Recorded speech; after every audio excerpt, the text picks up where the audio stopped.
અને કોઈ સાયકેટ્રિક ડોક્ટરને તમે પૂછો તો it means well adjust and balance personality. Means કે તમને ગુસ્સો આવે તો પછી થોડા ટાઈમ પછી ગુસ્સો જતો પણ રહેશે, એનું સોલ્યુશન પણ આવી જાય છે. અને તમારે કોઈ વસ્તુ શીખવી હોય તો તમે ઇઝીલી લર્ન કરી શકો છો. તમારે એક જગ્યાએથી બીજી જગ્યાએ જવું હોય તો જઈ શકો છો. તમારે મ્યુઝિક સાંભળવું હોય, તમારે ક્રિકેટ રમવી હોય તો તમે રમી શકો છો. તો તમે તમારું બોડી વેલ બેલેન્સ છે, તમારે જે કરવું હોય તે કરી શકો છો. અને તમે જે બહારનું એન્વાયરમેન્ટ છે એના જોડે એડજસ્ટ પણ થઈ શકો છો. તો that is your normal personality. તો તમે હેલ્ધી પર્સન છો, તમારે ક્યાંય ટ્રીટમેન્ટ લેવાની જરૂર છે નહીં. એવી જ રીતે હેલ્થને જો જોઈ તો હેલ્થની ડેફિનેશન જે વર્લ્ડ હેલ્થ ઓર્ગેનાઇઝેશને 1991 આપી હતી, એને શું કીધું હતું કે health it is a state of complete. Health એટલે એવું સ્ટેટ કે જેની અંદર તમે કમ્પ્લીટલી ફિઝિકલી એટલે કે શારીરિક, મેન્ટલ એટલે માનસિક, સોશિયલ એટલે સામાજિક, અને સ્પિરિચ્યુઅલ એટલે આપણે જે કહીએ કે આત્મીયતાથી અંદર આત્માથી પણ તમે દુઃખી નથી. અને નોટ પેરેન્ટલી ધ એબ્સેન્સ ઓફ ડિસીઝ ઓર ઇન્ફર્મિટી. અને તમને કોઈ પણ પ્રકારની ડિસીઝ કે કોઈ પણ પ્રકારની ઇન્ફર્મિટી એટલે કોઈ પણ સાઇન સિમ્ટમ્સ કે કોઈ સાઇન જે છે એ નથી કે તમે કોઈ ડિસીઝ કન્ડિશનથી સફર થઈ રહ્યા હોય તો that is a health, that is a healthy person. તો હેલ્થની ખૂબ જ સરળ ડેફિનેશન છે કે health is a state of complete physical, mental and social well-being and not merely absence of disease or infirmity. કોઈ ડિસીઝ કે કોઈ સાઇન સિમ્ટમ્સ જે છે એ અત્યારે પ્રેઝન્ટ નથી અને તમે ફિઝિકલી, મેન્ટલી અને સોશિયલી વેલ છો તો ધેટ ઇઝ યોર હેલ્થ. અહીં સુધી ખ્યાલ આવી ગયો બધાને?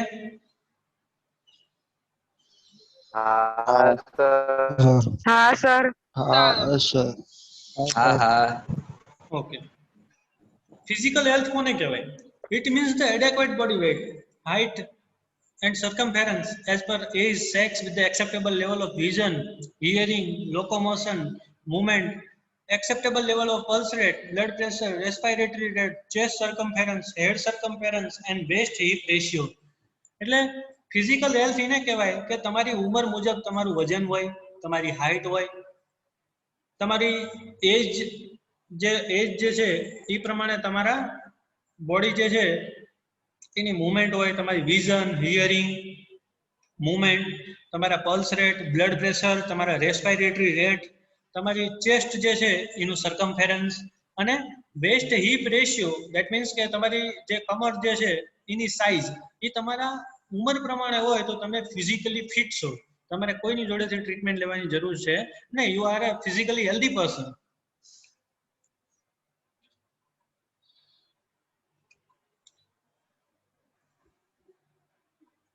It means the body structures and function conforming to laid down the standard within the range of normal development and function of the whole system. Means કે તમારા બોડીના બધી સિસ્ટમ જે છે એ નોર્મલી કામ કરી રહી છે, નોર્મલી એનું ડેવલપમેન્ટ થઈ રહ્યું છે, તો you are a physically healthy person. એમાં કોઈ એબનોર્માલિટી જોવા મળતી નથી. મેન્ટલી હેલ્ધી પર્સન કોને કહેવાય? કે mental health it is defined as the state of well-being in which individuals realize his or her own abilities. Mental health એને કહેવાય કે દરેક પર્સનને પોતાની રિયાલિટી ખબર હોય કે મારાથી આટલું જ થઈ શકે એમ છે, હું આટલું જ કરી શકું એમ છું, મારાથી ગિરનારના 600 પગથિયા જ ચડાય એમ છે, મારાથી 1200 પગથિયા જ ચડાય એમ છે. એટલે જે પણ તમારી ઓન કેપેબિલિટી છે, હું આટલું જ વાંચી શકું છું, આથી વધારે નથી કરી શકતો, તો તમને તમારી ખુદની કેપેબિલિટી ખબર હોય તો એ તમારું mental health. Can cope up with normal stress of life. અને એનાથી જ તમે લાઈફમાં જે નોર્મલ સ્ટ્રેસ આવતા હોય એને તમે સોલ્વ કરી શકો અને એના સાથે કોપ અપ કરી શકો. Can work productively and fruitfully and it is able to make a contribution to his or her community.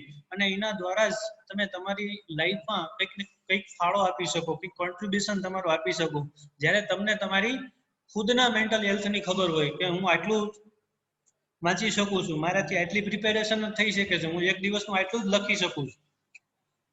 A mentally normal person has the ability to mix up with the other.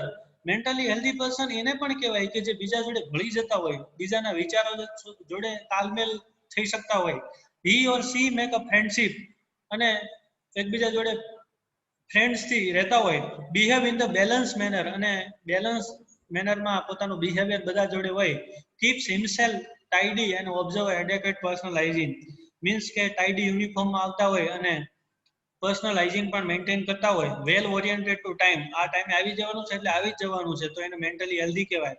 A well oriented કહેવાય. એને ખબર હોય કે હું અત્યારે આ જગ્યાએ છું, મારું નામ આ છે, મારું ફેમિલી આ છે, મારી સરનેમ આ છે, અને હું અત્યારે આ એન્વાયરમેન્ટમાં જીવી રહ્યો છું, એ બધી જ વસ્તુની ખબર હોય તો that is a mentally healthy person.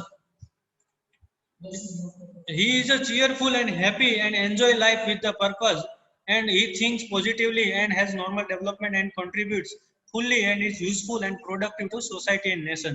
Means cheerful હોય, ખુશ મિજાજમાં રહેતા હોય, લાઈફને વ્યવસ્થિત રીતે એન્જોય કરતા હોય, એન્ડ પોઝિટિવ માઇન્ડ હોય, કોઈ પણ વસ્તુને પોઝિટિવલી વિચારવાનો એનામાં એક ઇનોવેટિવ આઈડિયાઝ હોય, has a normal development and contributive to useful a productive society to nation, અને એ જ સમાજને અને નેશનને હેલ્પફુલ થઈ શકે. આફ્ટર ધેટ સોશિયલ વેલબિંગ, અહીં મેન્ટલ હેલ્થમાં બધાને ખબર પડી ગઈ.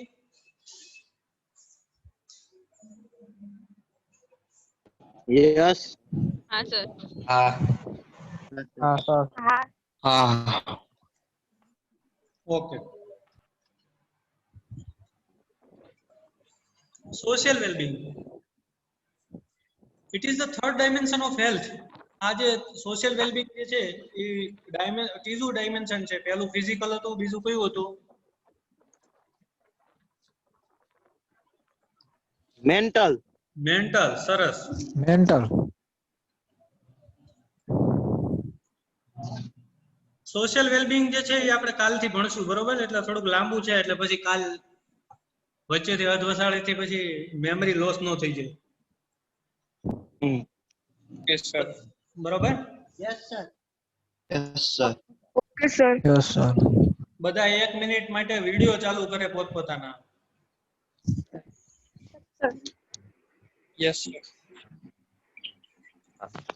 हाँ सर.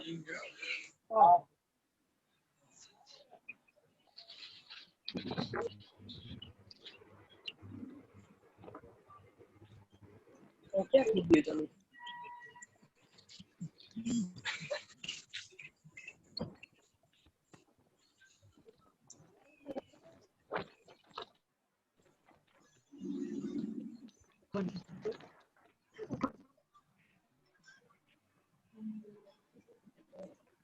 ખબર પડે છે બધાયને કે ઉપરથી જાય છે? ખબર પડે હો સાહેબ, થોડી થોડી. થોડું થોડું ખાલી પડે છે સર. વાંધો નથી તો. હે?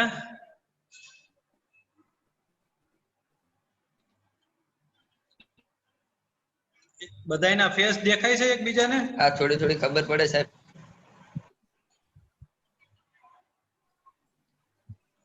હેલો.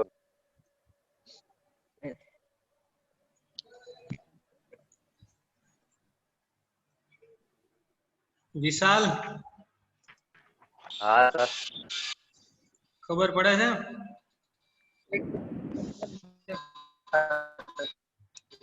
હા સર. આ બાજુ જલપા,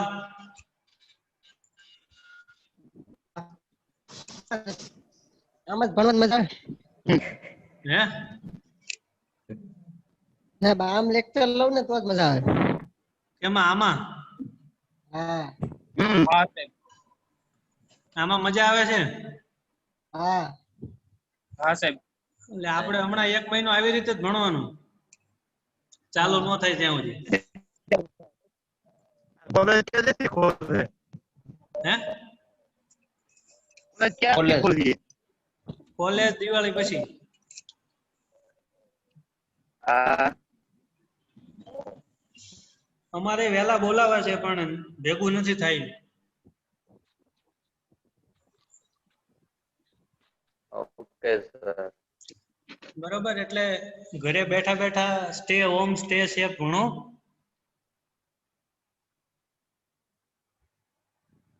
ઓકે સર. અને પાર્થ ઝાલા, हाँ सर ટ્રેક્ટર બેક્ટર ઓછું આપજે, થોડું ક્લાસમાં ધ્યાન દીજે હો. हाँ હા તો વાંધો નહીં. हाँ सर કારણ કે પછી પાછળ આખી જિંદગી પછી ટ્રેક્ટર હાંકવાનું ન થાય, થોડુંક નર્સ થોડાક બની જઈએ. हाँ ये बात है। હિરેન ક્યાં ગયો? પરમાર હિરેન આવ્યો સાહેબ. સારો સાયો ગોત્યો છે ત્યાં તો લીમડાનો. વાડીમાં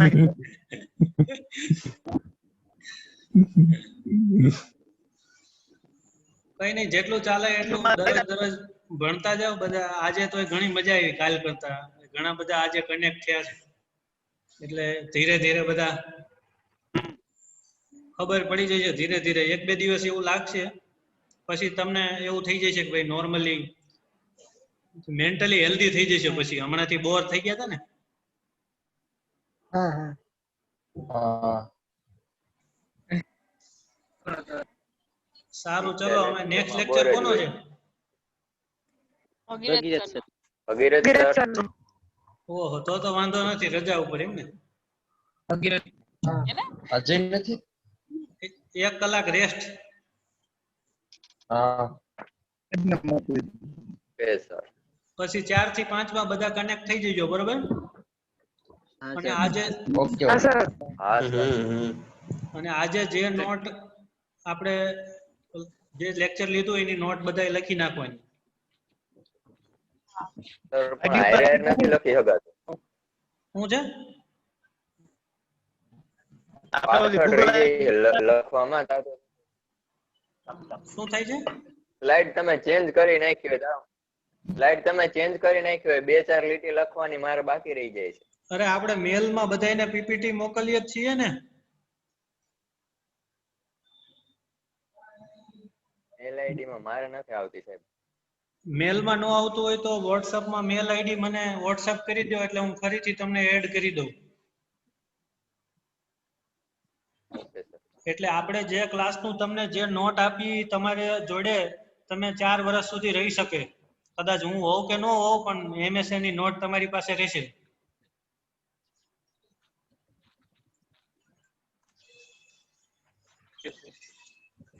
બરોબર? એટલે જેનામાં મેલ આઈડીમાં ન આવતું હોય કન્ટેન્ટ, એ લોકો મને મેલ ફરીથી મોકલી આપે વોટ્સઅપમાં. हाँ सर હા ઓકે, ચલો 4 વાગે બધા આવી જજો પાછા હતા એટલે. એ હા sir. Okay, thank you. Okay sir.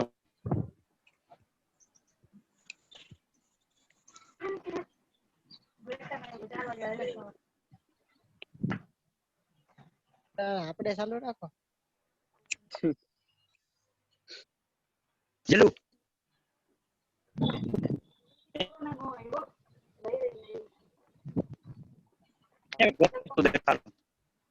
હે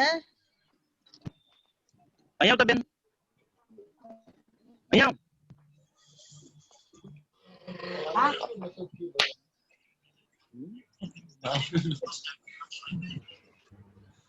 અહીંયા હે